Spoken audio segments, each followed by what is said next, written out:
The worst flooding to hit the Hawaiian Islands in more than 20 years has already produced 233 rescues, pushed homes off their foundations, and brought a 120-year-old dam to the edge of failure, and the ground is still saturated.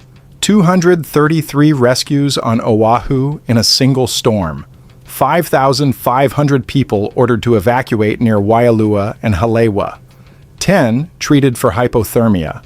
72 children and adults airlifted from a spring break youth camp surrounded by water, a 2-story house torn from its foundation, and jammed into a bridge on Kaukanahua Stream. Damage estimated above $1 billion. 13 schools still closed. 3,300 North Shore customers still without power. A boil water notice stretching from Makalea to Turtle Bay. Governor Josh Green called it the most serious flooding since 2004, said the cost could exceed $1 billion, and confirmed the White House had been contacted for federal support. The National Guard deployed 200 troops with 21 high-water vehicle teams across the islands. But here is the detail that tells the real story. On Friday morning, March 20th, floodwater from Kaukanahua Stream, fed by the overflowing Wahiawa Reservoir spillway, tore through Otake camp in Waialua and ripped a house off its foundation. The structure was carried downstream until it lodged against a bridge. A P photographer, Mengshin Lin, captured it. A storm-damaged home surrounded by floating debris and felled branches, pinned against the crossing. Otake Camp is a low-lying settlement on Oahu's North Shore that has housed plantation workers and their families for over a century. The people who live there built the sugar economy that built the dam above them. That dam is the Wahiawa Dam, completed in 1906, reconstructed after a collapse in 1921, earthfill, 120 years old. The state has classified it as high hazard. Its failure would put 2,500 lives at risk. On Friday morning, the city posted an imminent dam failure notification. The house that landed in the bridge came from the camp directly below it. To understand how Hawaii arrived here, watch the timeline accelerate. The first Kona low hit the state between March 10th and 16th. The NWS later summarized 5 to 10 inches of rain across most islands, swaths of 15 to 25 inches, local totals above 30 inches, damaging winds of 60 to 75 miles per hour, major flooding, rescues, and outages. The ground across every island was already saturated when the storm ended. On Wednesday, March 19th at 11 p.m., the Honolulu Emergency Operations Center was activated as a second Kona low intensified. The same pattern, the same direction, hitting the same saturated ground. On Thursday, March 20th, Governor Green closed state departments on Oahu. What was expected to be 2 to 3 inches of rain became 10 inches in 3 hours. Mount Kala received nearly 16 inches in a day. Catastrophic flash flooding hit the North Shore. Evacuation orders spread through Waialua and Halewa. The Wahiawa Reservoir stood at 79 feet at 11 p.m. Thursday. Over the next 5.5 hours, it rose 5 feet.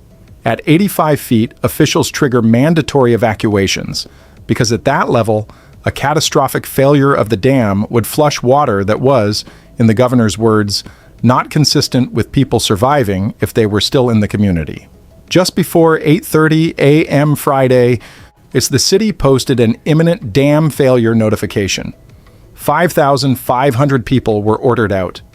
Residents at the Waialua High Shelter, 186 people and 45 dogs, were loaded onto a city bus and moved to higher ground. The shelter they had been sent to was no longer safe. And then it got worse. A Kona low reverses the normal trade wind pattern and pulls moisture from the south across the islands. Kona means leeward in Hawaiian. These storms hit the drier slopes, built for less rain, less drainage. When a second system hits ground already saturated from the first, nearly all rainfall becomes instant runoff. Streams rise in hours. Reservoirs climb in minutes. The Wahiawa Dam is an earthfill structure completed in 1906 to irrigate sugar and pineapple fields. It holds roughly 2.5 billion gallons behind soil and rock. The reservoir is fed by 2 forks of Kaukanahua Stream, the longest stream on Oahu. When 10 inches of rain falls in 3 hours on ground that absorbed 30 inches the week before, that water has nowhere to go except into the streams that feed the dam. The reservoir rose 5 feet in 5.5 hours overnight. Water was pouring over the spillway at 1,500 gallons per second. Here's the problem that is not making headlines. A civil beat investigation published the same day as the flooding reported that Dole Food Company has known for nearly 5 decades that the Wahiawa Dam could fail in heavy rainfall. The state sent Dole 4 notices of deficiency since 2009. 5 years ago, the state fined the company $20,000 for failing to address safety deficiencies on time. Most required improvements were never completed. Dole's response was to propose donating the dam to the state in exchange for the state agreeing to repair it. The company that profited from the water wanted the public to pay for the wall that holds it. The dam was reconstructed after a collapse in 1921. It is classified as high hazard, and its failure would put more than 2,500 lives at risk, according to federal estimates. On Friday morning, the city posted a notification that dam failure was imminent or in progress. The shelter at Waialua High, the closest refuge, had to be evacuated itself because of flooding.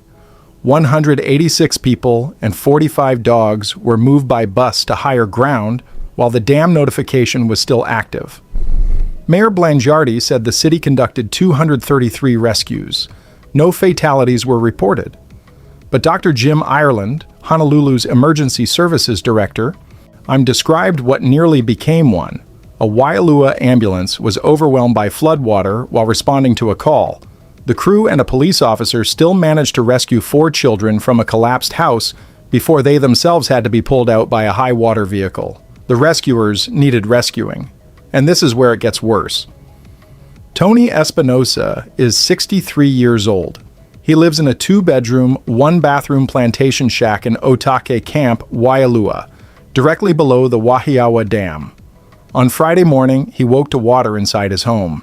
His Honda CR-V flooded and died. Honolulu firefighters arrived and put him and his 2 7-month-old puppies, Pepe and Chico, onto a surfboard. They navigated through waist-high floodwater in the rain to reach Waialua High School. Then the shelter itself was evacuated because of the dam. Espinosa, Pepe, and Chico were loaded onto a city bus and moved to Wahiawa District Park. The Star Advertiser found him there, regrouping with his dogs, trying to figure out what was left. Racquel Achiu is a farmer who stayed to protect her livestock. On Thursday night, she found her goats standing in knee-high water. An hour later, her family's 7 dogs were in danger of drowning in an elevated kennel, water rising past the platform. Her nephew and son-in-law rushed into chest-high water to save them. "My dogs' heads were literally just sticking out of the water," she said. The water had come that fast. In Lahaina, Scott returned home from Samoa to find nearly everything inside his house destroyed. "Everything was damaged," he said. "We can't save anything." He described the fear of knowing his mother had been home alone as the water kept rising around her. On the North Shore, Jasmine Lucero came back to her family home to find more than a foot of water inside. Family keepsakes tied to her late father were ruined. She said it was really hard to see, the kind of loss that insurance does not measure. And in Waialua, as evacuation orders spread, Kathleen Pahanui told AP she worries about the aging dam every time it rains. She has lived near it her entire life. 2 words carried everything she felt. Just pray for us. Evacuation orders for Otake Camp, Waialua, and Halewa were lifted Saturday at 2:41 p.m. after dam levels stabilized. Governor Green said the dam appeared to be in a better position, but added 4 words that carried more weight than the briefing. It's an old dam. 13 schools remain closed Monday. The Board of Water Supply issued a boil water notice from Makalea to Turtle Bay. Hawaiian Electric de-energized the Waialua substation. 3,300 customers remain without power. On Maui, Kula Hospital was evacuated after extensive water damage. A wastewater overflow from the Lahaina facility likely reached the ocean. The main storm is moving away. NWS canceled Maui's flood watch Sunday night. Only Hawaii Island remained under watch through Monday morning. But officials warned that saturated ground means flooding can return quickly. Blangiardi said it does not take much to bring the waters back.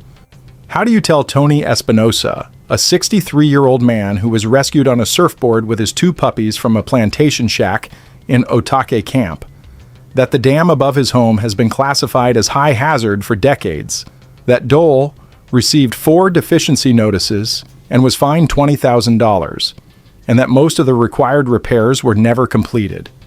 How do you tell 5,500 evacuees that the shelter they were sent to had to be evacuated itself because the dam it sits below was approaching failure?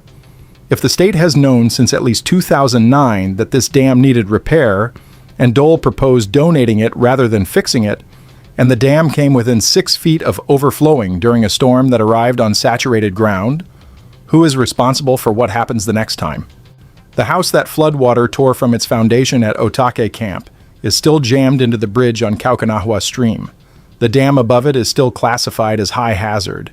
Dole still has not completed the repairs. The ground is still saturated. The next rain band is already in the forecast models.